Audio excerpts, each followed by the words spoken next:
تو یہ ساری جو بھی تمہارے تجاویز ہیں میں ان کو رد کرتا ہوں۔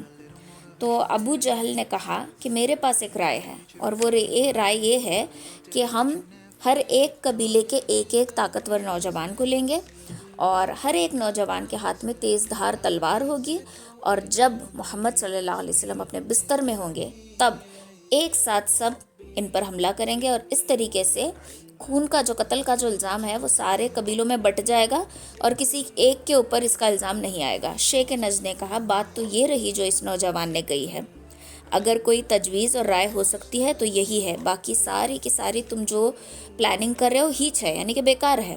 تو اب سب نے اس رائے کو پسند کیا، ٹھیک ہے۔ تو شیطان نے اس کو بھی بہت زیادہ بڑا چڑھا کر کہہ دیا، تو سب نے ارادہ کر لیا کہ اب ہم محمد صلی اللہ علیہ وسلم کا جو ہے وہ نعوذ باللہ قتل کریں گے۔ اب اس کے بارے میں نبی علیہ الصلوۃ والسلام کو آلریڈی اللہ تعالیٰ بتا چکا تھا، اور رات کے وقت سارے لوگ آپ صلی اللہ علیہ وسلم کے گھر کے باہر آ چکے تھے۔ اب لوگوں کو لگ رہا تھا کہ نبی علیہ الصلوۃ والسلام سوئے ہوئے ہیں، تو آپ نے حضرت علی کو اپنے بستر پہ لٹایا اور اپنی چادر اڑائی، اور لوگوں کی جو جو امانتیں تھیں بتا دیا کہ یہ ان کی امانتیں ہیں، تم آنے سے پہلے، مدینہ ہجرت کرنے سے پہلے ان کی امانتیں لوٹا کر آ جانا۔ اور حضرت ابو بکر سے نبی علیہ الصلوۃ والسلام نے کہا تھا کہ میں آپ کے گھر آؤں گا، آپ میرے گھر مت آنا، اور ہم دروازے سے نہیں بلکہ کھڑکی کے اور سے ہو کر نکل جائیں گے، اینڈ ہم مدینہ کا رخ نہیں کریں گے، ہم یمن کی طرف سے ہو کے جائیں گے تاکہ لوگ ہمیں ایزیلی پکڑ نہ سکیں۔ تو یہ ساری چیزیں ہو جاتی ہیں۔ اب لوگ تلواریں لے کر، ایک بڑا ہجوم آپ کے گھر کے باہر کھڑا ہے، اور آپ صلی اللہ علیہ وسلم انہی لوگوں کے بیچ میں سے نکل جاتے ہیں، پر یہ لوگ ان کو دیکھ نہیں پاتے۔ تو اللہ تعالیٰ نے ان کے اوپر آگے ایک دیوار بنا دی، نبی علیہ الصلوۃ والسلام کے پیچھے ایک دیوار بناتی، اور اوپر سے ان کو ڈھانپ لیا۔ یہ سورہ یاسین کی آیت آتی ہے، ٹھیک ہے۔ تو کوئی بھی ان کو دیکھ نہیں سکا، ان کے بیچ میں سے آپ صلی اللہ علیہ وسلم چلے گئے، اور کوئی بھی آپ صلی اللہ علیہ وسلم کو دیکھ نہیں سکا۔ اب سب دھیرے دھیرے گھر میں داخل ہوئے، اور ایک ساتھ تلوار کا وار کرنے ہی والے تھے کہ اچانک چہرے سے کسی نے چادر ہٹا کر دیکھا کہ یہ تو علی ہیں۔ اس نے کہا کہ رک جاؤ، مت قتل کرنا، یہ محمد صلی اللہ علیہ وسلم نہیں ہے بلکہ یہ تو علی ہیں، اور سب رک گئے۔ اب حضرت علی سے پوچھا کہ بتاؤ محمد کہاں ہے؟ کہتے ہیں کہ میں تو نہیں جانتا، مجھے بالکل بھی پتہ نہیں ہے کہ وہ کہاں ہے۔ تو اب لوگ اصرار کرتے ہیں، تکلیف دیتے ہیں، سب کچھ کہتے ہیں، لیکن حضرت علی کہتے ہیں کہ مجھے کچھ بھی علم ہی نہیں ہے، تو میں کیا بتاؤں کہ وہ کہاں گئے، میں کچھ نہیں جانتا، میں تو آرام سے سو رہا تھا، تم لوگوں نے آ کر مجھے یہاں پر جگایا ہے، ٹھیک ہے۔ تو سورہ یاسین کی جو آیت آتی ہے نا، وَجَعَلْنَا مِن بَيْنِ أَيْدِيهِمْ سَدًّا وَمِن خَلْفِهِمْ سَدًّا فَأَغْشَيْنَاهُمْ فَهُمْ لَا يُبْصِرُونَ، اور ہم نے ان کے آگے دیوار کھڑی کر دی اور ان کے پیچھے دیوار کھڑی کر دی، اور ہم نے انہیں ڈھانپ لیا اور وہ انہیں دیکھ نہیں سکتے۔ تو اس طریقے سے اللہ تعالیٰ نے نبی علیہ الصلوۃ والسلام کو ڈھانپ لیا، اور آپ صلی اللہ علیہ وسلم ان کے بیچ سے نکل گئے، اور کسی کو کچھ بھی پتہ نہیں چلا۔ اب ابو جہل غصے سے جاتا ہے حضرت ابو بکر کے گھر، کیونکہ سب جانتے تھے کہ چہیتا یار، چہیتا دوست جو ہے وہ تو حضرت ابو بکر ہی ہے، اور ابو بکر خوب جانتا ہوگا کہ محمد کہاں ہے۔ تو گئے تو ابو بکر بھی گھر پہ نہیں تھے۔ اب وہاں پر ان کی بیٹی تھی حضرت اسماء رضی اللہ تعالیٰ عنہا۔ تو ابو جہل کہتا ہے کہ تمہارے والد کہاں ہیں؟ تو حضرت اسماء کہتی ہیں کہ میں تو نہیں جانتی کہ کہاں ہے، مجھے کچھ نہیں پتہ۔ تو اس کو غصہ آتا ہے اور ایک دو بار پوچھتا ہے، یہ پھر سے کہتی ہیں کہ مجھے تو نہیں پتہ کہ کہاں ہے۔ تو ابو جہل کیا کرتا ہے، زور سے حضرت اسماء کو تھپڑ مارتا ہے، اور ایسے تھپڑ مارتا ہے کہ ان کے ایئر رنگس جو ہوتے ہیں وہ اکھڑ کے گر جاتے ہیں۔ تو سوچو کہ کتنی زور کا تھپڑ مارا ہوگا۔ تو اب حضرت اسماء بھی پریشان ہیں کہ یہ لوگ فالو کر رہے ہیں، کہیں ان کو پکڑ نہ لے۔ تو اب یہ لوگ یہاں سے ہجرت کرتے ہیں، ایک 5 میل کا راستہ کچھ طے کیا تھا، تو وہاں پر ایک پہاڑ تھا، اس پہاڑ کے دامن میں ایک غار تھا جس غار کا نام تھا غار سور، ٹھیک ہے۔ تو یہاں پر، اور یہ بہت اونچائی پر تھا، بلندی پر تھا۔ تو حضرت ابو بکر کہتے ہیں کہ ہمیں یہاں پناہ لینی چاہیے، لیکن ابو بکر کہتے ہیں کہ آپ رکیے، پہلے میں جا کر چیک کر کے آتا ہوں کہ اندر کی سچویشن کیسی ہے، اگر صحیح رہی تو میں آپ کو اندر بلوا لوں گا۔ تو حضرت ابو بکر اندر جاتے ہیں اور پوری غار کو صاف کرتے ہیں، اور جہاں جہاں چھید تھی، سوراخیں تھی، ان کو اپنی چادر پھاڑ پھاڑ کر وہ ساری ہولز جو ہیں پیک کر دیتے ہیں، اور پھر نبی علیہ الصلوۃ والسلام کو اندر بلاتے ہیں۔ اب آپ صلی اللہ علیہ وسلم حضرت ابو بکر کے گود میں سر رکھ کے لیٹے ہوئے تھے